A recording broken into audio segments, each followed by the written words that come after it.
But now I will turn to this. So that's sort of an explanation. The poems that I have handed out, paraphrases, because the conceit, if you think of John Donne, for example, in British literature, John Donne is very difficult to read because his poetry is full of conceits, of occult meanings, or meanings that are multiple, are polysemic.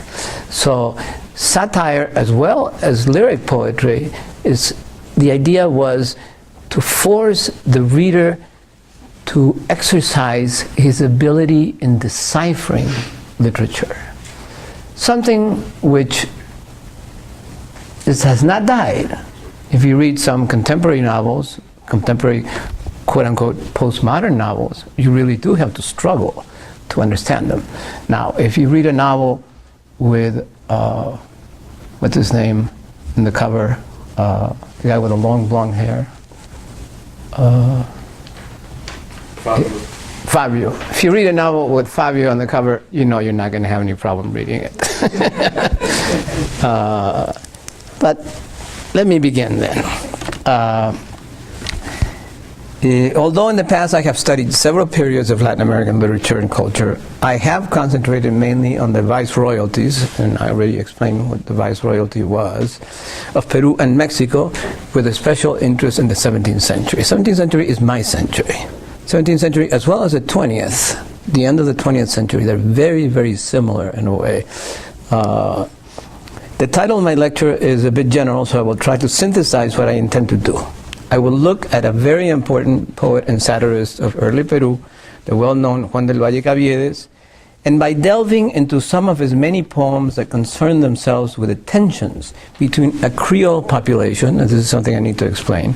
The Creoles were the sons of Spaniards who were born in the New World. They were not indigenous. They were sons of Spaniards who lived in the New World and were born in the New World. So there were tensions between these Creoles and the peninsular population, or meaning the Spaniards who came directly from Spain.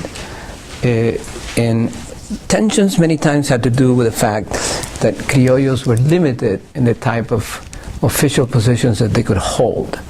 In order, if you wanted to be an oidor de la corte, for example, they would bring a Spaniard.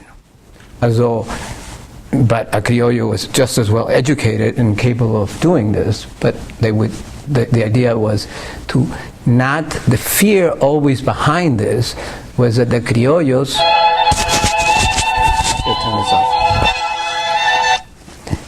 I'm sorry, that the criollos were, at least it's Vivaldi, and the criollos, the Spaniards were always afraid the criollos would gain financial, political power. Just like in feudal societies, the king was also afraid that the noblemen would gain sufficient power and perhaps take over or create their own mini kingdoms.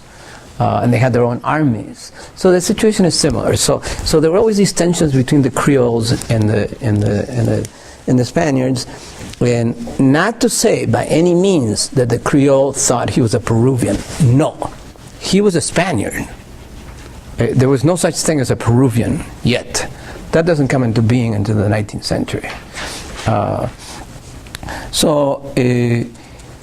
What I intend to do is highlight not only their political and economic struggles, but also show how in Valle's poetry, the tensions and struggles between peninsulars and Creoles are already planting the seeds of what could be seen as a sense of an American or different subjectivity from that of the colonizing Spaniard. Just the seeds. There is something different.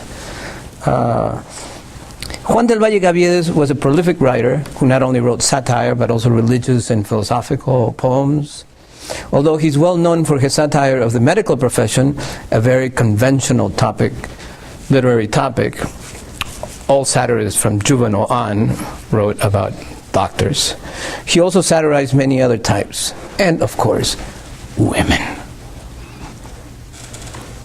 I plan here to look at 3 poems not only as mere aesthetic imitation or literary imitation, witty imitation of a long tradition of satirical burlesque discourse, but also to look at them as cultural discourse that addresses questions of 17th century Peruvian subjectivity. This essay, I think, could be called a 17th century anatomy of Peruvian society for several reasons. One, because I tend to think of satire, at least Valles' satire, as an anatomical process in which the social body and many of its individual bodies are scrutinized in a serio-comical way. Second, because I think the writer himself thought of his work as anatomical, as we shall see. Finally, I should explain that one of the most interesting aspects of Valles' poetry is his skill at wordplay, something that makes lecturing in English very difficult. I have handed out the Spanish quotes I will be referring to, followed by my very poor paraphrases, which try to explain some of the semantic complexities of the poems. Viceregal was born in Jaén, Spain in 1645 and traveled to the New World as a young man, settling in Lima, where besides becoming a prolific writer, engages in various commercial activities, among them trading, shopkeeping, and mining.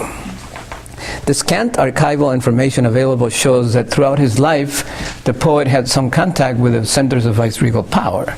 He married Beatriz de Godoy, daughter of Don Antonio de Godoy Ponce de León, a man of rich and noble status.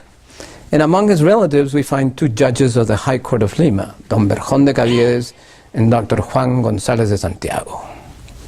Both belong to the highest spheres of viceregal government. There's also documentation that shows that Viceregal entered into a business agreement or arrangement with General Juan Bautista de la Rigada Llanero, an important member of the court of the Count of Moncloa. In spite of his relationship with the court, however, his attempts at business and mining activities ended in economic hardship, and his last will and testament shows he had very little, if anything, to bequeath to his survivors.